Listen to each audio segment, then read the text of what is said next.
My name is Michael Galban. I'm the curator here at Ganondagan at Seneca Art and Culture Center. And today we're going to focus on a story that is associated with Ganondagan.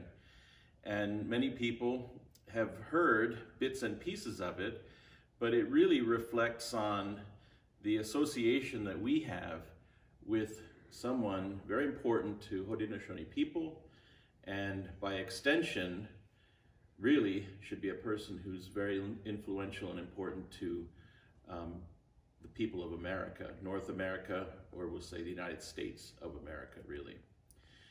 And that person is, we can refer to her as the Mother of Nations, or we can use her name sparingly. Her name is Jigöhsahsë.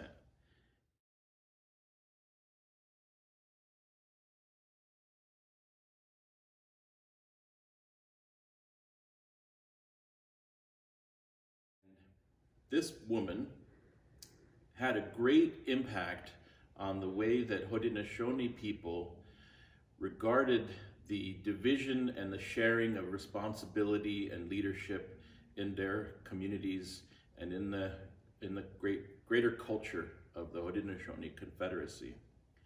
And she has a direct link to Ganondagan, but in a way which I think some people might find interesting. So there was a holder of that name who existed at the time of the Great Peace for Hodinöhsö people. And she lived and functioned over towards the Great Falls at Niagara. And that story is epic, and there's no way I could tell it to you in 10 minutes. But I would look at a source called The White Roots of Peace by Wallace. That would tell you that story to check out. So there's some reading for you.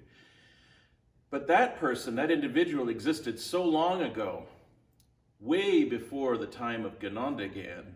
So the town of Ganondagan was here sometime, people started to live here in this area sometime in the mid-1650s.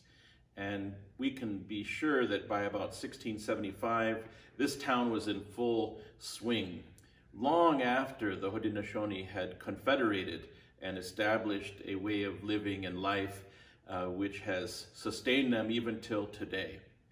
So the time of Ganondagan, there was a person who lived here, and she came to live here in this area because of conflict which occurred between one of the Western nations and the Seneca people. And to make that kind of simple, in simple terms, a war took place, and people from that nation, the neutral peoples, some of them were brought here. And when they were brought here, a woman who held a similar position and responsibility as the original Jigöhsahsë, now the inheritor of the name, was brought here. And they say that she was in a town that just north of us here near Bloomfield. That's where she was brought and incorporated into Seneca people. She was folded into the Wolf clan, and that is where the name resides, with the Wolf clan of the Seneca people.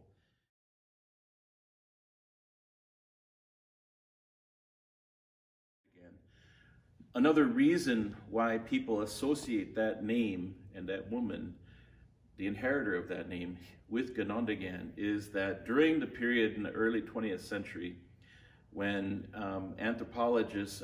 archaeologists were investigating native peoples and native sites, I mean, they would oftentimes go after burials.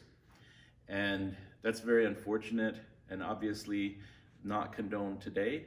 The sensitivities of Hodinöhsö people and other native people have prevented that, which is a good thing. But during that time period, they learned something interesting. There was a burial found here, and it was a woman, and inside, really, she was on a bed of freshwater pearls, they say. They call it freshwater pearls, or shell wampums. And they say that this individual held a higher sort of, or an important status to receive that kind of sensitive and caring and sort of beautifully ritualized internment. And they say that when Hodinöhsö people heard that, they realized that that must have been the resting place of Jigöhsahsë from the 17th century.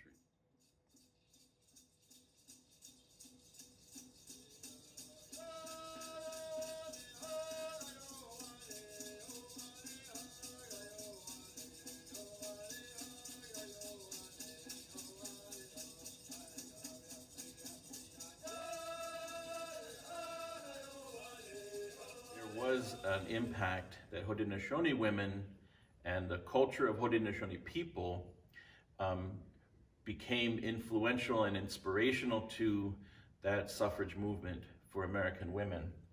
And so in this portion of the exhibit, we highlight a few things. We want to highlight and contrast what would be a Hodinöhsö woman's experience, which is one of independence, individual sovereignty. She is in charge of her home. She, in a way, if there was a sense of ownership, owned the home and the land that they had under cultivation. She was really the one in the community, and long ago in the village setting, who was in charge, you might say.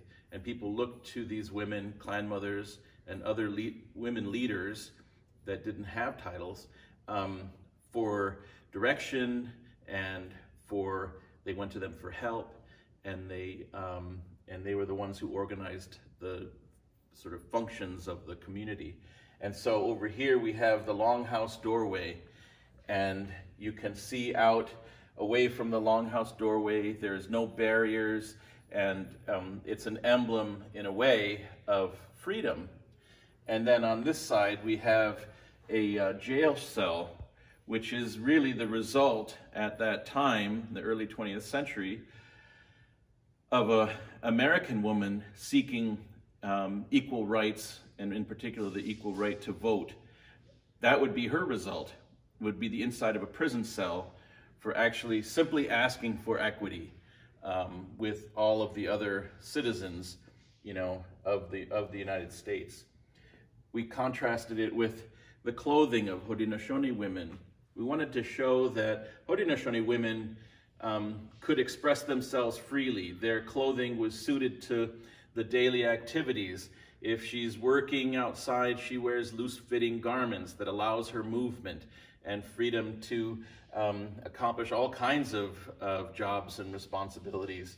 And then we have sort of the early 20th century American women's clothing, which was, you know, very constrictive, and it included lots of petticoats and even framed structures that would, you know, skirt out the bottom of the dresses, and they were very tight and corseted.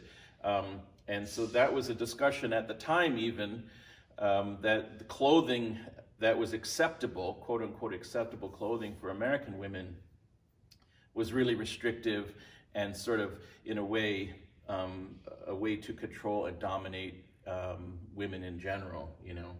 So we bring up all these issues and these matters here so that hopefully people can come away with that sense of, I see that now. I can read, oh, I see here that Matilda Jocelyn Gage literally lived with Hodinöhsö women and was adopted into a clan and given a clan name. I mean, that's the kind of deep connections that they made with the Hodinöhsö women.